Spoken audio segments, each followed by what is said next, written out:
Hi there, my name's Melissa Bivelacque and I'm the owner and operator of the Nail and Wax Room in Wallingford, Connecticut. We offer natural nail services as well as full body waxing for males and females. We do a variety of skincare treatments and also we do lash lifting, tinting, and lash extensions. I'm also the operator of the Advanced Aesthetics Training of Connecticut, where I work with a couple different manufacturers and I train on their product lines and also with their equipment to train estheticians to better work with their products.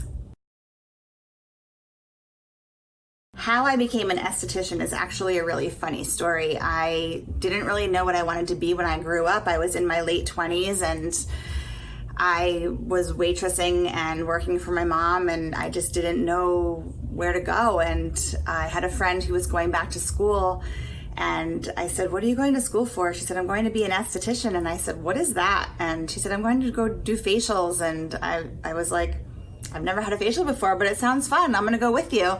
So I went and I loved it. I loved every part of making people feel good. And I was always the person who did my own nails way back when I had fingernails, and I always colored my own hair.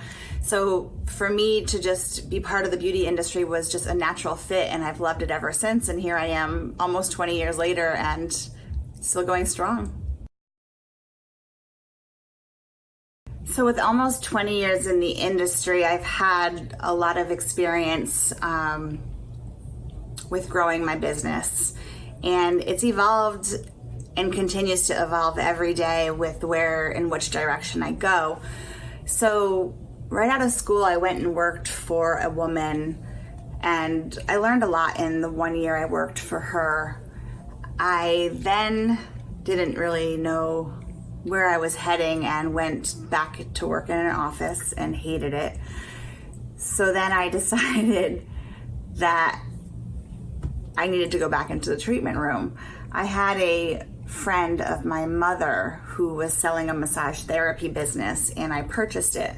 And I added skincare to that business, and that was essentially my first run as being a sole proprietor and having my first business.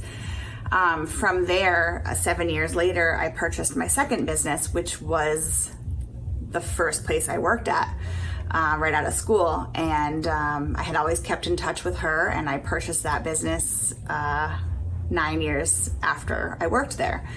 So that was really cool. That was a nice space. It was 3,000 square feet. It was 12 treatment rooms, 4 hair stations, 4 mani stations, 4 pedi stations, 2 wax rooms, 2 massage rooms, and 7 skincare rooms. So it was such an experience. From there, I was also a skincare educator. So I worked for one of the larger chain beauty schools. That was never something I thought I would have done in my career as an esthetician. And it taught me a lot. Even though I was teaching students, it always taught me every day something new in the industry. I got pregnant and I didn't really know that I wanted to be as busy as I was. I was a full-time educator and owned 2 businesses. I needed to slow down. So I ended up closing one of the businesses, selling the other business, cutting my hours back to part-time at the beauty school. And I had my daughter, and then I went back to the beauty school only on a part-time basis after I came back from my maternity leave. But I went back in a different position. I went back in career services. So I helped all my students find jobs in the beauty industry, which was even more rewarding, but yet another avenue of the field, and having networking with salon owners and spa owners and estheticians.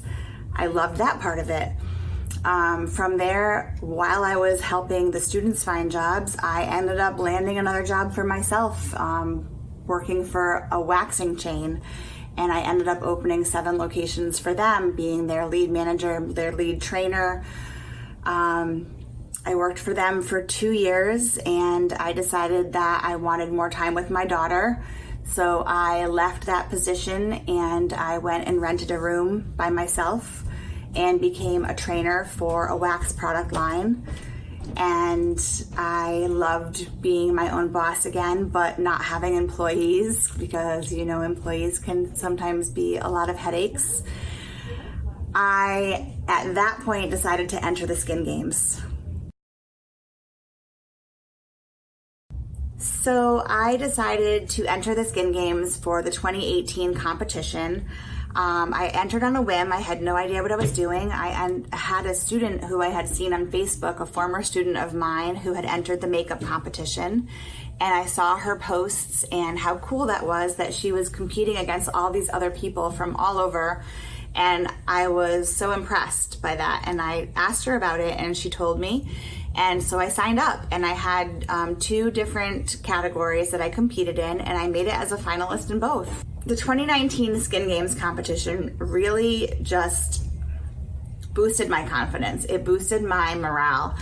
It really, not only did I get to spend a week in Las Vegas with the best of the best in the industry, I met so many more amazing friends. I got to see the same ones that I had met the year before, and I just can't describe the people and the thrill and the rush of how passionate everyone else in the industry is. If you can just imagine how much you love what you do, and then times that by everyone else in the room loving what they do, and bringing that all together, and it just puts a passion back into what you do and almost validates it for you. So then you bring all that back to your business, and you give it back to your employees, and you give it back to your customers, and you put it back into your treatments. And I really can't describe it any way better than that, besides just making you love what you do even more. So between the 2018 and the 2019 Skin Games competition, I ended up opening another location. I now went from 3 employees to 10 employees, and I am working on another brick and mortar location as well. So it really has changed my business and grown my business for the better. Not only me as an individual, but just my practice as a whole. So for those of you who are thinking about entering, I highly recommend it. I've actually had a couple challenges as an esthetician along the years. Again, I've been doing this about 20 years now. The first challenge was when I was straight out of school, doing it for about a year. I had a breakup with a boyfriend, and we owned a house together, and I now had a mortgage payment by myself. And I didn't know what to do. I was an esthetician during the day, I was bartending at night, and I couldn't make those mortgage payments anymore. So I left doing what I loved and went back to work in an office and hated it. And I absolutely despised going to work every morning. And I said I will never, ever, ever do that again. And I never have. Another obstacle that I had as an esthetician was when I gave birth. And being in a hands-on trade and having to take clients, it was very difficult for me to work while pregnant. It was very difficult for me to work after giving birth. So I feel like that put a damper on being able to keep a steady flow of clients, which was when I had the idea of working more in education and really going to do education with myself as opposed to working for somebody else, or working for a school, should I say. And that has put me where I am today with my training center. I really don't know how to answer this, but I guess I wish I had known. If somebody had told me that becoming an esthetician would be more than just doing a facial, I wish I had known that. I feel like more people in this world would be doing what we do if they had known how many opportunities being an esthetician really is. I mean, being an esthetician is not about sitting in a treatment room doing facials all day, every day. It's about being a mentor. It's about being a a friend. It's about being a healer. About being a teacher. It's so much. Like I said, I've done so many different things in the 19 years I've been an esthetician. I've worked for someone. I have been an educator for a school. I've been an educator for myself. I've worked for wax product lines. I've worked for skincare product lines. I've worked for waxing companies. I've worked for skincare companies. I can't tell you. I've done pedicures, I've done manicures, I've done lashes, I've done skincare treatments. It's ever evolving, it's ever changing. In some states that you can do so many amazing different machines and modalities. Unfortunately, in Connecticut, we are very limited to what we can utilize as far as devices, but I mean, there's so many states that there's so many fun things that you can do as an esthetician, and it's ever changing and so much fun. So much fun. I just can't stress that enough. I admire so many people from this industry right now. It wouldn't be fair of me to just name a person or two people or three people, but every person that has developed a product line, that has educated, that has developed and marketed a device, the people who create the distributorships that distribute the products to little people like me, the people who give me the opportunity to train for them. I mean, so many people in this industry that are amazing. Again, I'd love to name a handful, but then it wouldn't be fair to the other handful of people. I hope you can appreciate that. If you were to ask me what keeps me going and what keeps me motivated, I would tell you it's my family. It is my daughter, because I didn't ever think I would have a daughter of my own, and I was lucky to be able to have her when I turned 40. So she is my pride and joy. I have 2 stepsons and an amazing husband, and I wouldn't trade them for the world.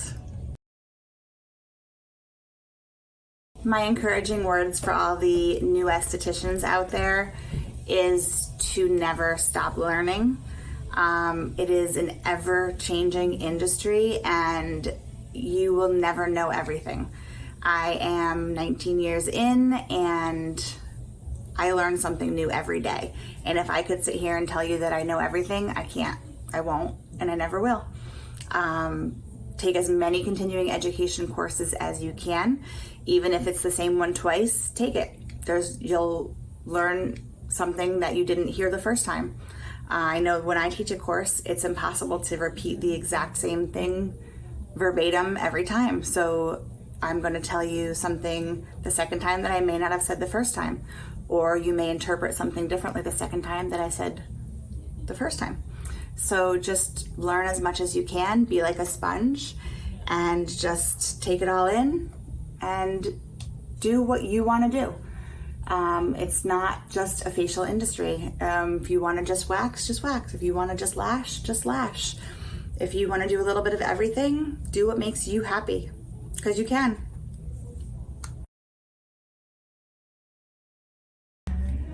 The best skincare advice that I can give my clients is really just educating them on the products that I'm going to recommend to them. So during my treatments, I always tell them what I'm doing, how I'm doing it, and then I will recommend a handful of products. If there's somebody who has X, Y, and Z products at home, I'm not going to sell them the same thing. I'm not going to sell them a cleanser and a moisturizer if they already have one. I'm going to incorporate a couple other things in there and educate them as to why they need to bring this into their regimen as well. So what is my best advice is just really educating them. It's not necessarily, stay out of the sun or put your moisturizer on at night, because people know those things. I don't need to tell them that.